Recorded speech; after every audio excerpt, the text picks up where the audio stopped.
Hey everyone! Today I've got something really special for all the mystery and thriller lovers out there.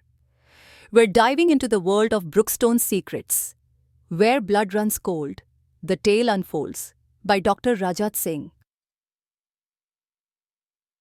It's a book packed with chilling secrets, dark twists, and suspense that will keep you on the edge of your seat. If you're into gripping tales of crime and intrigue, this one's for you. So, grab a cozy spot and let's unravel the mysteries hidden in the shadows of Brookstone. Chapter 1: The Vanishing in the Stillness of the Night. Secrets hide in plain sight, waiting for those brave enough to seek them. The rain came down in relentless sheets, drenching the quiet streets of Brookstone. It was the kind of night where everything seemed to sink into darkness. The sky, the wet asphalt, the secrets that crept just beneath the surface of a seemingly peaceful town. Detective Eleanor Ellie Quinn stared through the windshield of her car, her fingers gripping the steering wheel. The wipers struggled to clear the water away, a futile effort against the downpour. Her thoughts swirled like the rain, heavy and chaotic, as she replayed the call that had brought her out of bed just an hour earlier. Missing persons. A local journalist, Jason Cole, had vanished without a trace. Jason wasn't just any journalist. He had a reputation for digging up the town's ugliest secrets, and Ellie knew better than most that Brookstone was no stranger to darkness. But there was something about this case that felt different, unsettling in a way she couldn't quite place. She pulled up in front of Jason's modest apartment building, its faded brick walls casting shadows in the dim streetlights. Her partner, Detective Alex Parker, stood waiting under the awning, his jacket soaked despite the shelter.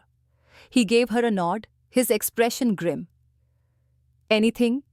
Ellie asked as she stepped out, the rain immediately soaking her coat. "Nothing concrete yet," Alex replied. "No signs of forced entry, no struggle inside, but something feels off. His laptop, phone, and keys are all missing. Like he just disappeared." Ellie frowned. People don't just disappear, not without a reason. The two detectives climbed the steps to Jason's apartment.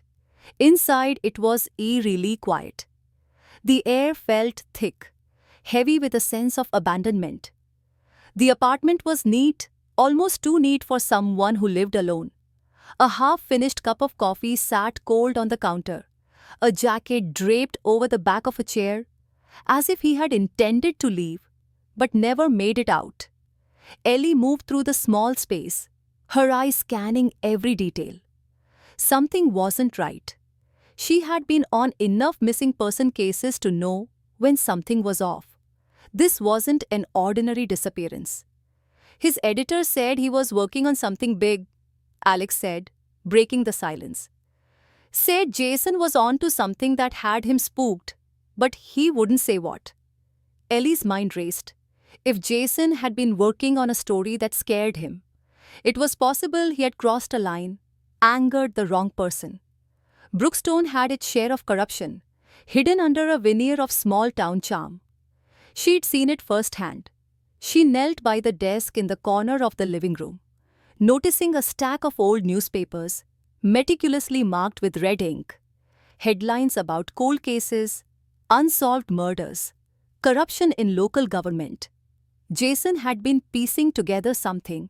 But what? "Look at this," Ellie said, motioning Alex over. She pointed to the circled headline, "The Unsolved Murder of Emily Rook." Emily Rook, a young woman who had vanished 5 years ago. Her body had been found weeks later, but the case had gone cold. No leads, no suspects, just another tragic footnote in the town's history. Ellie had worked that case, and it had haunted her ever since. "Why would he be looking into Rook's murder now?" Alex asked, glancing at her. "That case is ice cold." "I don't know," Ellie admitted. "But if Jason was digging into it, there has to be a reason." Her gut told her there was a connection. Something tying Jason's disappearance to Emily's unsolved murder. She wasn't sure what, But her instincts had never let her down before. A sudden buzz broke the tension in the room. Alex reached into his coat pocket, pulling out his phone. He frowned at the screen. "Dispatch just got a call," he said, his voice low. "There's been a body found out by the old quarry." Ellie's pulse quickened. The quarry was a desolate place, long abandoned and forgotten by most of the town. But it had a dark history, a place where secrets were buried, sometimes literally. "Let's go," she said, grabbing her coat. As they rushed back out into the rain, Ellie couldn't shake the feeling that this was only the beginning. Jason Cole's disappearance, Emily Rook's unsolved murder, and now a body at the quarry. The threads were starting to weave together, forming a pattern of shadows and lies. Ellie had learned long ago that in a town like Brookstone, the truth was never what it seemed. And sometimes, uncovering it came at a price. As they sped toward the quarry, her mind raced with questions. Was Jason the one they'd found? Or was there something even darker waiting for them in the rain-soaked night? Whatever it was, Ellie knew one thing for sure. They were about to uncover secrets that had been buried for far too long. And someone in Brookstone would do anything to keep them hidden. Chapter 2: The Body at the Quarry. The deeper you dig, the more tangled the truth becomes, woven with lies and half-told stories. The quarry loomed ahead, its jagged cliffs shrouded in fog. The rain had eased into a steady drizzle, but the air felt thicker, as if the earth itself was holding its breath. Ellie and Alex stepped out of the car, the gravel crunching underfoot as they made their way toward the small cluster of squad cars and flashing lights ahead. Officers were already securing the scene, their faces grim. As they approached, Ellie caught sight of the forensic team kneeling near the edge of a deep crevice, their equipment illuminated by the harsh glow of floodlights. A uniformed officer, clearly rattled, approached them. "Detectives, it's bad," the officer stammered. "You should see for yourselves." Ellie exchanged a glance with Alex before nodding. Together they walked over to the forensic team, who were huddled over a body covered in a thin, white sheet. The wind whistled through the desolate quarry, adding to the eerie stillness. "What have we got?" Ellie asked, her voice steady, though her heart raced. Dr. Kate Lawson, the town's lead forensic pathologist, stood up from her crouched position. She removed her gloves with a snap and gave them a nod. "Female, late 20s to early 30s, Kate began, her expression tight. "Body's been here for a while. Decomposition's advanced but not beyond recognition." Ellie felt a chill run down her spine. The timing couldn't be a coincidence. "Do we have an ID?" Kate hesitated, glancing at the sheet before carefully pulling it back. Ellie's stomach twisted as she saw the face beneath, pale, swollen from the elements, but unmistakable. Dark hair matted with mud, hollow eyes, staring lifelessly at the sky. "It's not Jason," Alex murmured, his voice grim. "But I know who she is." Ellie did too. She knelt beside the body, her gaze hardening. Rebecca Gray. Rebecca was Jason Cole's most trusted source, a woman who had fed him countless leads over the years, most of them connected to the town's underbelly. She had been a ghost in her own right, keeping to the shadows and out of the public eye. "She disappeared 3 weeks ago," Ellie whispered, rising slowly. "Everyone thought she'd skipped town. Looks like someone wanted to make sure she didn't," Alex said, his jaw tightening. Ellie's mind reeled. Jason had been chasing something big, something involving the unsolved murder of Emily Rook. And now, his source was dead, dumped in an old quarry like trash. The connections between the cases were becoming clearer, but so were the dangers. Whoever had killed Rebecca wasn't finished. "Kate, can you tell how she died?" Ellie asked, her focus returning to the forensic pathologist. Kate sighed, glancing at the body. "There are no obvious signs of trauma. No gunshot wounds or stab marks. But there's bruising around the neck, consistent with strangulation. I'll confirm back at the lab, but I'm fairly confident she was choked to death. Strangled and dumped here, Alex muttered. That's a message, Ellie. Ellie knew he was right. Brookstone wasn't a city known for random violence. This had been planned, deliberate. Rebecca Gray had been silenced, her body left in the one place that everyone in town feared. She looked back at the lifeless woman, anger bubbling beneath her calm exterior. Whoever did this was sending a message to Jason and to us. They're trying to cover their tracks, bury their secrets. But what exactly was Jason after? Alex asked, his brow furrowed. If Rebecca was his source, she must have known something dangerous. We're missing a piece of this puzzle. Ellie thought of the marked up newspapers in Jason's apartment, of the red circles around the articles about Emily Rook. It all led back to her. There was something about Emily's murder that Jason had been chasing. But what if it wasn't just about Emily?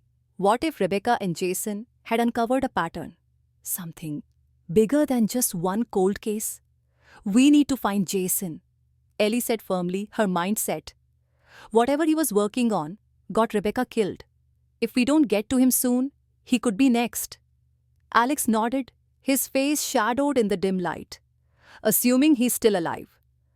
The words hung heavy in the air.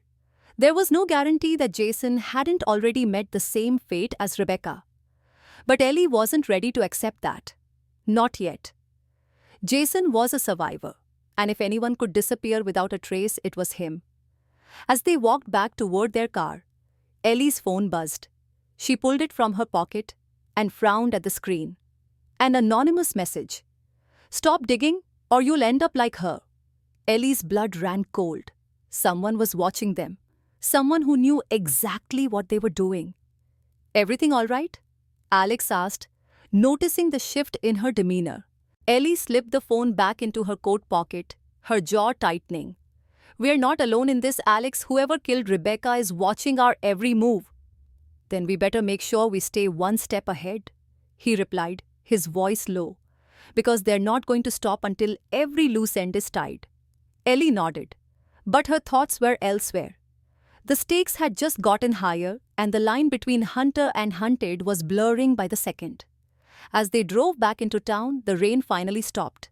But the storm was far from over. Chapter 3: Town's Dark Secrets. Every town has its shadows, but in Brookstone, those shadows seemed to breathe, to whisper of crimes long forgotten. The drive back to Brookstone was heavy with silence, punctuated only by the occasional hiss of the windshield wipers. Ellie's thoughts raced as the rain-soaked landscape blurred past. The message she'd received left an unsettling feeling in her gut. Whoever was behind these threats knew how to manipulate fear. Alex's face was lit by the soft glow of the dashboard, his fingers drumming impatiently on the steering wheel. So, what's the next step? Ellie glanced at him, her mind already at work. We need to dig deeper into Rebecca's life. She was Jason's informant, which means she had access to information he was chasing. Let's start with her known contacts, anyone she might have confided in. Alex nodded. I'll have the team pull her phone records and social media accounts. If she was in touch with anyone who might have known what she was working on, we need to find them. As they arrived at the station, Ellie felt the weight of the night pressing down on her. The fluorescent lights flickered as they walked through the doors. The buzz of the busy office a stark contrast to the silence of the quarry. Inside her office, Ellie began sifting through Rebecca's file. The woman had led a quiet life in Brookstone, a waitress at the local diner, living alone in a modest apartment. But her connections with Jason suggested there was more to her story than met the eye. Ellie, a voice interrupted her thoughts.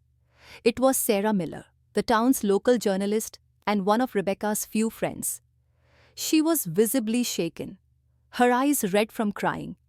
I heard about Rebecca. I'm so sorry. Ellie motioned for Sarah to sit. Thank you. We're still trying to piece together what happened.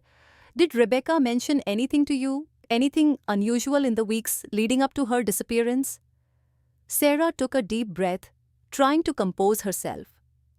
She was secretive, but she seemed scared. She mentioned someone was following her, but she never said who. I thought it was just paranoia. She had been receiving threatening messages for a while. Do you have any idea who might have been sending those messages? Ellie asked, her voice calm but urgent. Sarah shook her head. She didn't show me the messages, just said they were from an unknown number. I can give you the last texts she received if that helps. That would be helpful, Ellie said. Anything you can provide might lead us to her killer. Sarah nodded and handed over her phone. Ellie examined the screen, noting the threatening texts that had clearly unsettled Rebecca. The messages were vague but menacing, warning her to stop digging or face the consequences. Ellie's phone buzzed with a new message. It was from Alex. Found something interesting in Rebecca's records. Meet me at the diner. Ellie's eyes narrowed. The diner was where Rebecca had worked, and it was worth checking out. I'm heading to the diner to follow up on a lead, she told Sarah. Thank you for your help. Sarah offered a weak smile. I hope you find out who did this. Rebecca didn't deserve what happened to her. Ellie and Alex arrived at the diner, its neon sign flickering in the dim light. The place was closed for the night, but the door was unlocked for them. Inside, the air was thick with the smell of old coffee and grease. The late shift waitress had left a few dirty dishes behind, and the fluorescent lights cast a harsh glow over the empty tables. Alex was already inside, going through Rebecca's personal items that had been left in a small, locked drawer in the back room. He looked up as Ellie entered. I found something interesting. Rebecca's personal journal. He handed it to her, and Ellie flipped through the worn pages. Rebecca's handwriting was neat but filled with anxious scrawls. The entries were fragmented, reflecting her growing paranoia and fear. One entry caught Ellie's eye. They're watching me. I'm getting too close. Jason knows something that they don't want us to find. I need to be careful. Ellie frowned. Rebecca knew something significant. Whatever Jason was investigating, it had put a target on her back. Alex looked over her shoulder at the journal. We need to find out what Jason was on to. This could lead us to whoever's behind all this. Ellie nodded. We need to track down Jason's last known location, his contacts, and anyone who might have been involved in Rebecca's life. This case is connected to something much bigger. The diner's back door creaked open, and Ellie's phone buzzed with a new alert. It was a notification from the local news. Another body found, murdered, left in the woods near Brookstone. Ellie's stomach dropped. We've got another body. The gravity of the situation hit her. Brookstone was becoming a graveyard of secrets, and they were running out of time to uncover the truth. Whoever was behind these killings was getting bolder, more desperate. We need to get to the crime scene, Ellie said, her voice taut with urgency. And we need to find Jason before it's too late. As they raced toward the woods, Ellie's mind was a whirlwind of possibilities. With each body, the puzzle pieces were falling into place, but the bigger picture remained shrouded in darkness. Whoever was orchestrating this chaos was a master manipulator, and Ellie was determined to expose them before more lives were lost. The night was far from over, and the shadows of Brookstone held more secrets than anyone could have imagined. Chapter 4. The Whispering Evidence. Evidence doesn't lie, but it never tells the full story. It's up to us to hear the whispers between the lines. The moon hung low in the sky, barely visible through the tangled branches of the woods. The wind rustled the leaves, carrying with it a chill that cut through Ellie's coat. She and Alex arrived at the crime scene, a remote area deep in the forest, where the earth had been disturbed recently. Flashlights bobbed, and forensic teams moved methodically, their breath visible in the cold night air. As Ellie approached, she saw the latest victim, a man likely in his mid-30s, lying face down among the underbrush. His clothing was tattered, and his body showed signs of severe trauma. It was evident from the bloodstains and the disarray that he had been violently attacked. Dr. Kate Lawson was already on site, examining the body with a careful, practiced hand. She looked up as Ellie and Alex approached. "Who is this?" Ellie asked, her voice low, though the grim reality of the situation was clear. Kate glanced at her notes. "We don't have an ID yet, but we'll get it soon. The victim was beaten severely, broken bones, contusions. There are signs of strangulation as well. This one's similar to Rebecca's case in method, but the violence is more extreme." Ellie frowned, considering the implications. "So we're dealing with a killer who's escalating. It's not just about sending a message anymore. It's about instilling fear and chaos." Kate nodded. "That seems to be the case, and it's not just the brutality, it's the way the bodies are staged. It's almost as if they're meant to be found to provoke." Ellie's mind raced. If the killer was trying to provoke, they were working to drive a wedge between the police and the public, creating an environment of mistrust and fear. This was no ordinary murderer. This was someone who thrived on manipulation. "Any leads on the victim's identity?" Alex asked, glancing at the body. "None yet," Kate said. "But we'll start with the usual procedures: fingerprints, dental records, and checking with missing persons reports. I'll update you as soon as we know more." Ellie nodded, feeling a renewed urgency. "Thanks, Kate. We'll be in touch."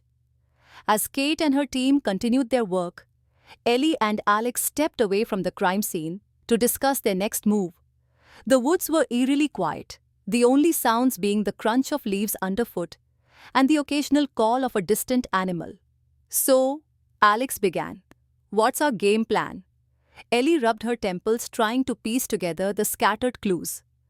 "We need to dig into the victim's life and see if there are any connections to Rebecca or Jason. Also, we should revisit Rebecca's journal and Jason's research. There's a pattern here, and we need to identify it before more people get hurt." "Sounds like a plan," Alex agreed. "Let's start with the journal. If Rebecca was involved with Jason's investigation, her notes might point us in the right direction." As they drove back to the station, Ellie's thoughts were consumed by the increasing violence of the crimes. The killer was growing bolder, more ruthless. The pattern was becoming clearer, but the connections between the victims remained elusive. Back at the station, Ellie and Alex pored over Rebecca's journal and Jason's notes.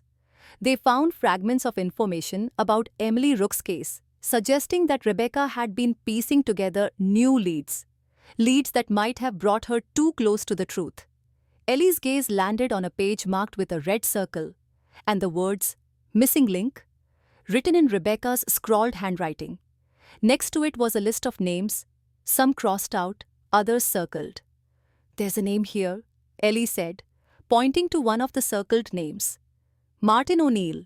He's a local businessman, runs the hardware store." Alex frowned. "What's his connection to the case?" "I don't know yet," Ellie replied, but Rebecca seemed to think he was important. "We should talk to him, see if he knows anything about Emily Rook's case or if he had any dealings with Rebecca." Just then Ellie's phone buzzed with another message. It was from an unknown number, just like the ones Rebecca had received. "You're getting too close, back off or you'll regret it." Ellie's heart raced. It was clear that whoever was behind these threats wasn't just targeting her. They were targeting anyone who got in their way. "Alex," Ellie said, her voice steady but urgent. "We need to find Martin O'Neill before it's too late. And we need to be careful. Whoever's behind this is watching us." Alex nodded, his expression serious. "Let's get to O'Neill's place. If he's involved, he might be the key to unraveling this whole thing." As they prepared to leave, Ellie glanced back at the cluttered office. The investigation was far from over, and the deeper they dug, the more dangerous it became. The shadows of Brookstone were filled with secrets, and Ellie was determined to bring them into the light.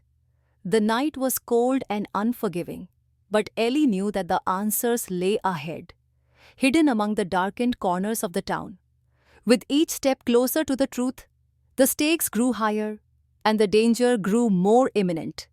The abyss that yawned before them was deep and dark, But Ellie and Alex were prepared to face whatever lay within.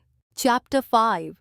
The Businessman's Alibi. What we see is only the surface, but the truth runs deep. Deeper than most are willing to dive. The streets of Brookstone were dimly lit, and the night air was thick with an unsettling quiet. Ellie and Alex drove through the town, heading toward Martin O'Neill's hardware store. The name on Rebecca's list had piqued their curiosity, and they hoped it would lead them closer to unraveling the tangled web of violence that had enveloped the town. The hardware store was a modest building, its sign flickering slightly in the cool night breeze. Despite the late hour, lights were on inside, casting a warm glow onto the sidewalk. A single car was parked out front, likely O'Neill's. Ellie and Alex approached the entrance, the bell above the door jingling as they stepped inside. The store was cluttered with tools, paint cans, and various hardware items. It had a distinct smell of sawdust and metal. Behind the counter stood Martin O'Neill, a burly man in his late 40s with a graying beard and tired eyes. He looked up as they entered, his expression shifting from curiosity to caution. "Evening, detectives," O'Neill greeted, his voice gruff. "What can I do for you?" Ellie flashed her badge. "We're here about Rebecca Gray. We understand she may have been in touch with you before her disappearance." O'Neill's face went pale, and he glanced nervously around the store. "Rebecca? I don't know what you're talking about. I've barely seen her in months." Alex raised an eyebrow. "Rebecca's name was found in her personal notes and she seemed to think you were important. We need to know what she was working on and if you had any involvement." O'Neill shifted uncomfortably, his fingers fidgeting with a screwdriver. "Look, I don't know what Rebecca was up to. She was a good kid, always friendly when she came in here. But I don't think I'm the right person to help you." Ellie could see that O'Neill was hiding something. "We've had a recent development. A man was found murdered, and it's connected to Rebecca. We believe there's a link between you and her investigation. If you know anything, now's the time to tell us." O'Neill swallowed hard, his gaze dropping to the floor. "All right, fine. But I don't know how much help I'll be. Rebecca did come by a few times, asking about some old records and files. Said it was important. I thought she was just doing research for a story or something." "Old records?" Ellie asked, leaning in. "What kind of records?" "Stuff from years ago," O'Neill explained, looking increasingly nervous. "Old business transactions, things like that. She was asking about some discrepancies in past transactions, particularly involving a few of the local businesses. I didn't think much of it at the time, but now..." Ellie's mind raced. If Rebecca had been digging into old business records, she might have uncovered something significant, perhaps even tied to Emily Rook's murder. "Do you know where Rebecca might have found these records?" Alex asked. "Or where she might have taken them?" O'Neill shook his head. "I don't know. She didn't say. But I know she was looking into something with a local historian, Evelyn Marlowe. She's been around forever, knows a lot about the town's history." Ellie exchanged a glance with Alex. "Thank you for your cooperation, Mr. O'Neill. We'll follow up with Miss Marlowe. If you think of anything else, don't hesitate to contact us." O'Neill nodded, visibly relieved. "Sure thing. I hope you find out what's going on." As they left the store, Ellie felt a surge of hope. Evelyn Marlowe might hold the key to understanding what Rebecca had uncovered. The historian was known for her extensive knowledge of Brookstone's past, and if Rebecca had been in touch with her, it could mean they were closing in on something important. They drove to Evelyn's quaint house on the edge of town. It was a charming old Victorian, its exterior lit by soft porch lights. Ellie knocked on the door, and after a moment, Evelyn Marlowe answered. The historian was a woman in her 70s with silver hair neatly pinned back, and a pair of spectacles perched on her nose. Her warm, inviting demeanor quickly shifted to concern, as Ellie introduced herself and Alex. "I'm sorry to hear about Rebecca," Evelyn said, her voice tinged with sadness. "She was a bright young woman, always so curious. What can I help you with? We understand you might have been in contact with Rebecca recently, Ellie said. She was researching old records and business transactions. Can you tell us what she was looking into? Evelyn nodded, leading them into her study, which was filled with shelves of old books and documents. Rebecca was interested in a series of discrepancies I had noted in Old Town records, particularly concerning some transactions from the early 90s. There were several businesses involved, and it seemed like there might have been some financial misconduct or corruption. Did Rebecca mention any specific names or businesses? Alex asked. Evelyn rifled through a stack of papers on her desk. Yes, she was particularly interested in a company called Northwood Industries. It was a major player back then but seemed to have vanished overnight. Rebecca thought there was something fishy about how it all ended. Ellie's interest peaked. Northwood Industries had been a prominent company in Brookstone before its abrupt closure. There had been rumors of corruption and shady dealings, but nothing had ever been proven. Do you have any documents or records related to Northwood Industries? Ellie asked. Evelyn nodded, retrieving a folder from her filing cabinet. I have some old correspondence and transaction records. Rebecca thought it was crucial for understanding the financial shifts in the town. Ellie and Alex examined the documents, which detailed numerous transactions and legal notices related to Northwood Industries. The records were filled with legal jargon and financial details. But one document caught Ellie's eye. A letter from an attorney representing the company, warning of a pending investigation. This letter, Ellie said, it mentions an investigation into financial irregularities. If Rebecca had this, it would explain why she was targeted. Alex glanced at the documents. We need to follow up on this. If Northwood Industries was involved in something shady, it could be connected to Rebecca's murder and the other recent killings. Evelyn nodded. I can provide you with more information if needed. I hope you find the answers you're looking for. As they left Evelyn's house, Ellie felt a mix of determination and apprehension. The investigation was leading them deeper into a web of deceit, and Northwood Industries seemed to be at the heart of it.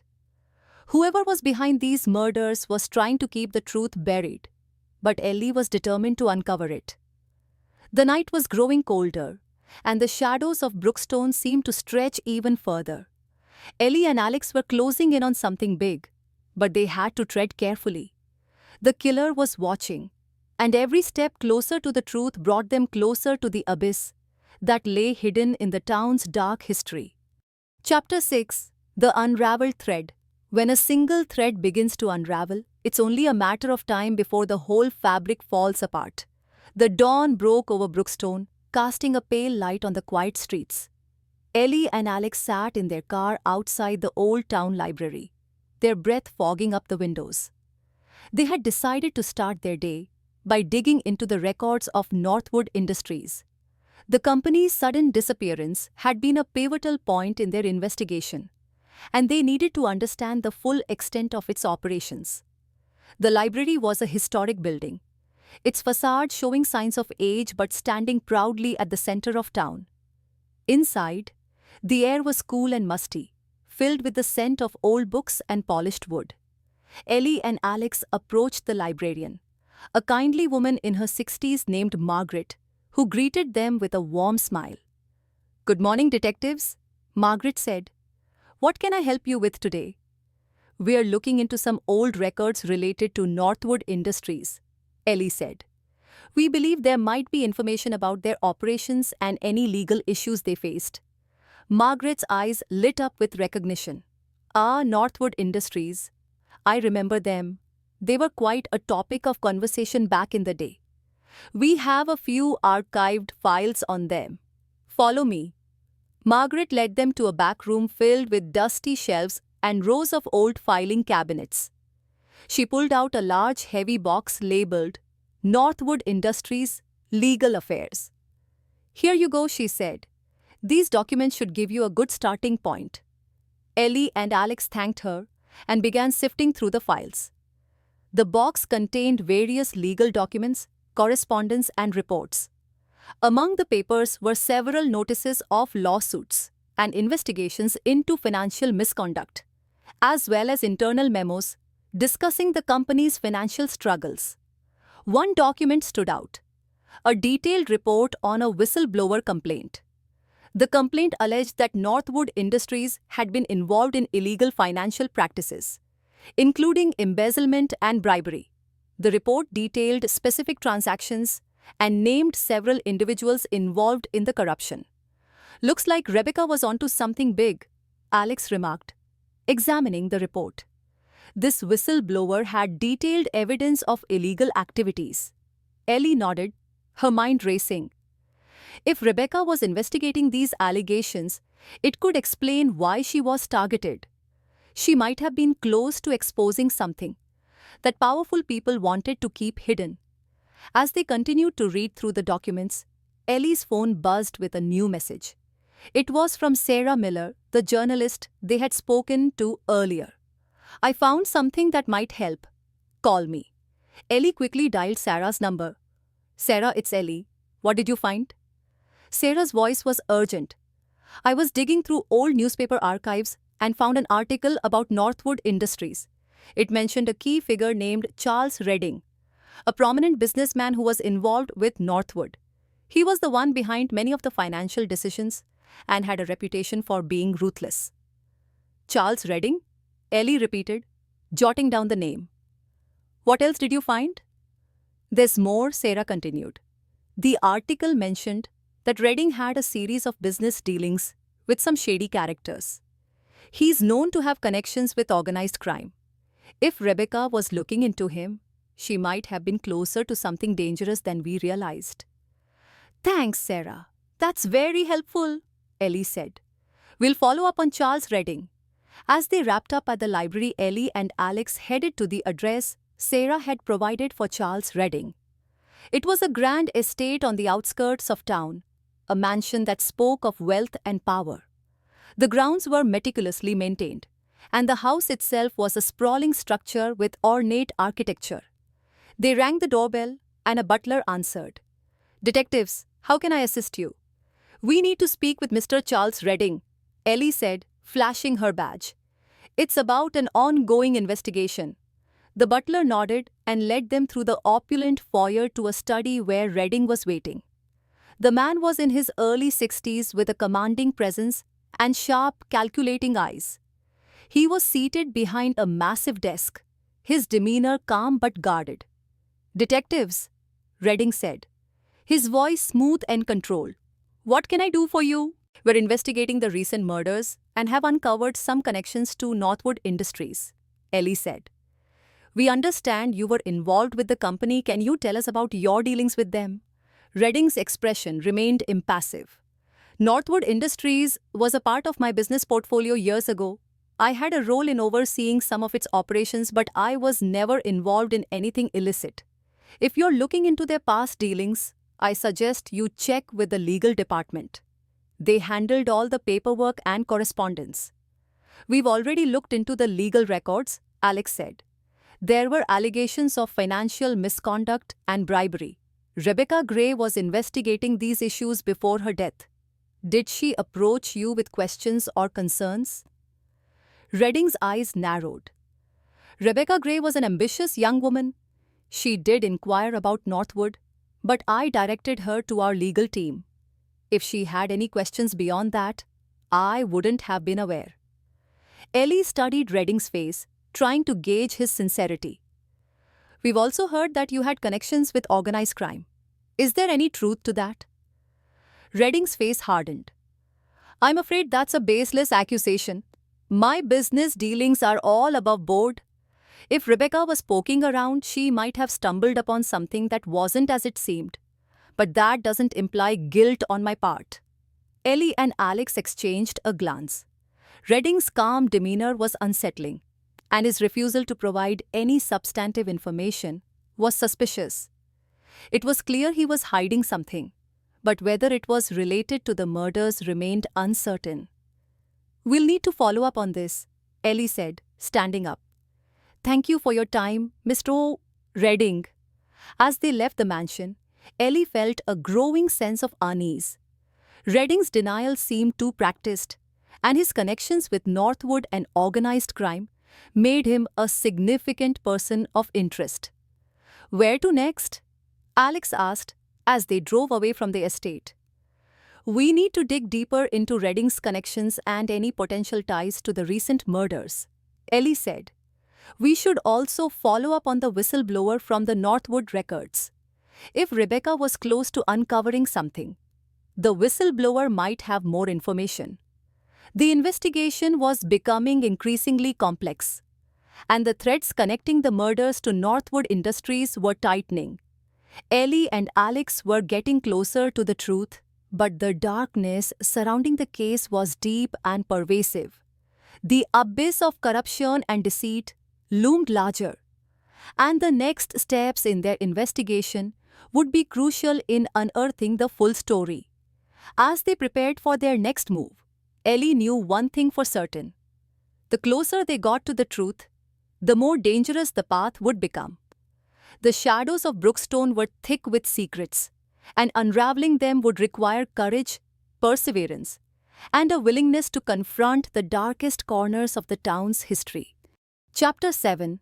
The Shattered Mirror. Sometimes, the truth is like a shattered mirror, sharp, fragmented, and dangerous to those who try to piece it together. The next day dawned with an overcast sky, casting a grey pall over Brookstone. Ellie and Alex met at the station to regroup and strategize their next steps.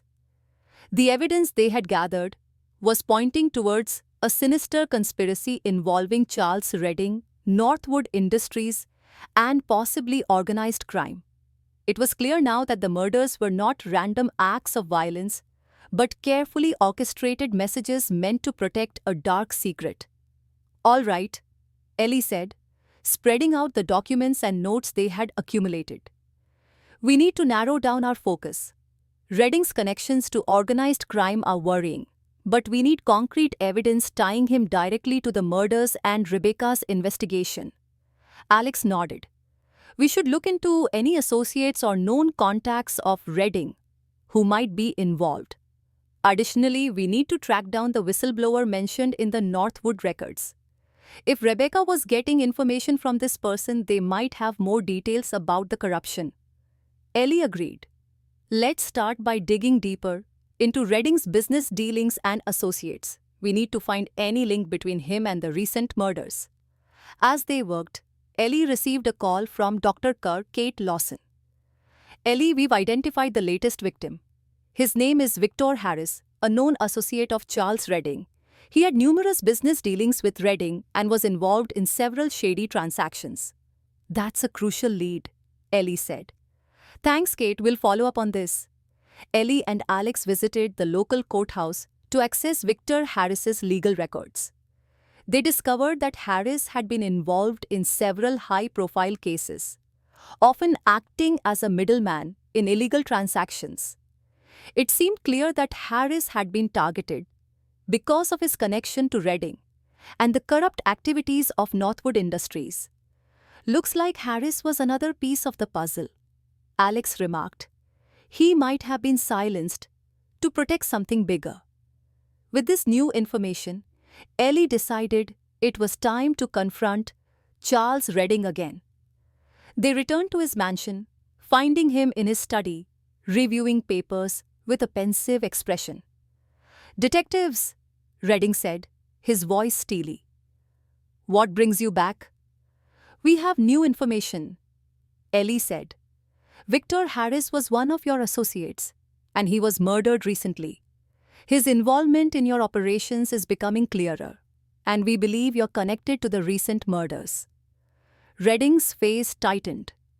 Victor Harris was a troubled man, but I assure you, I have nothing to do with his death or the others. I've cooperated fully with your investigation. We've also learned that Harris was involved in the same corruption Rebecca was investigating, Alex said. If there's a link between Harris and the murders, there's a good chance you're connected as well.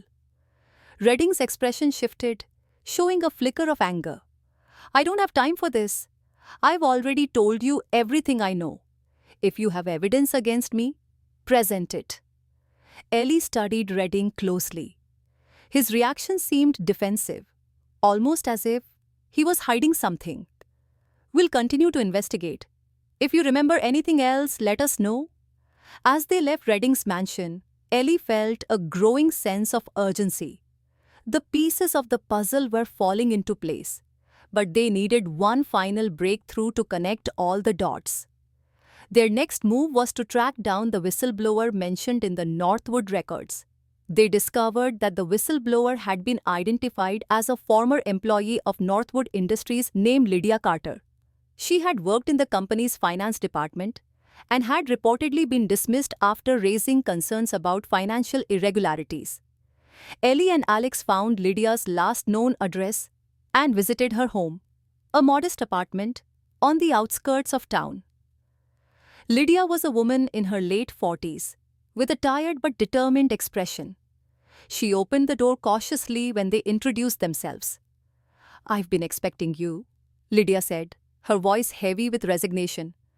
"I knew it was only a matter of time before someone came asking about Northwood. Miss Carter, we need to understand what you know about the corruption and the murders," Ellie said. "Rebecca Gray was investigating Northwood, and we believe you have crucial information."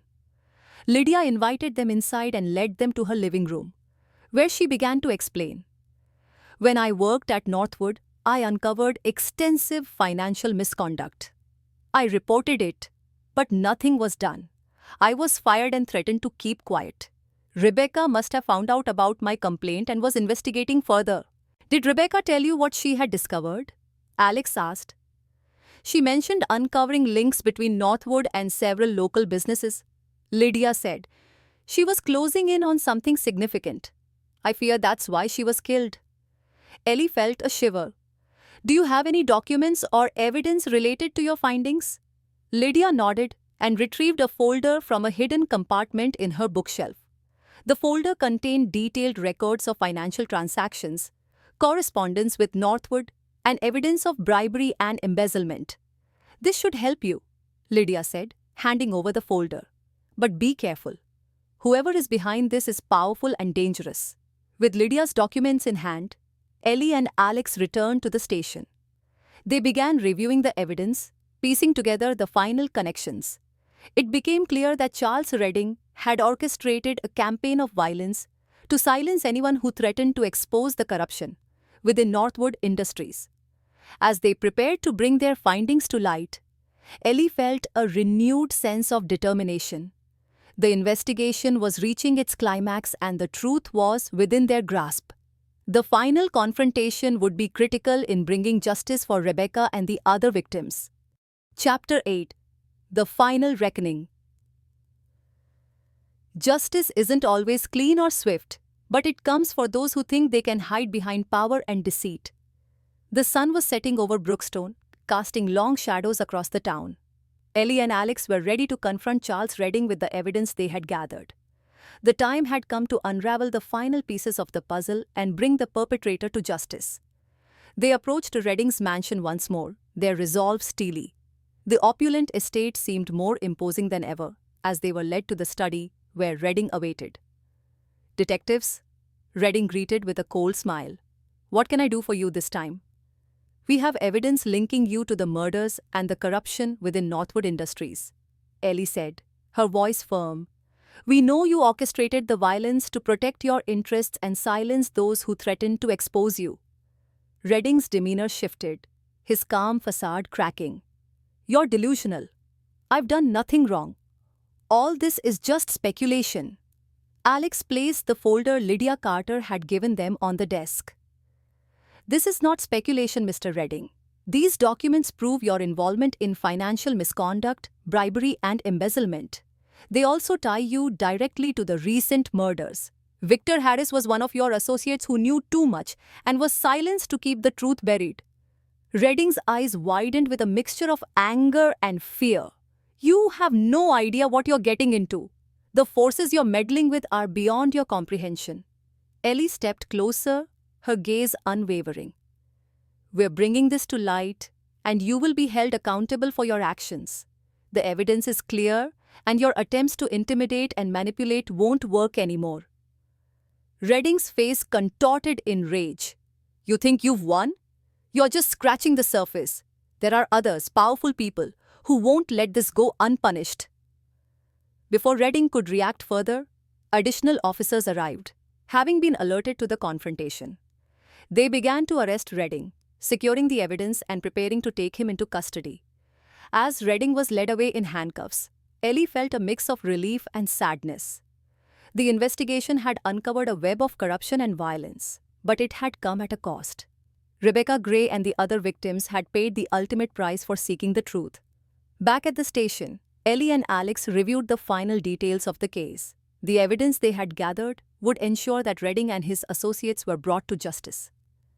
The town of Brookstone, though scarred by the events, could finally begin to heal. Ellie looked at Alex, her expression reflecting the weight of the investigation. "We've done what we set out to do. The truth is out, and justice will be served."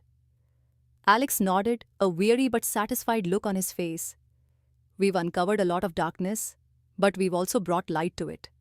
It's up to the town to rebuild and move forward."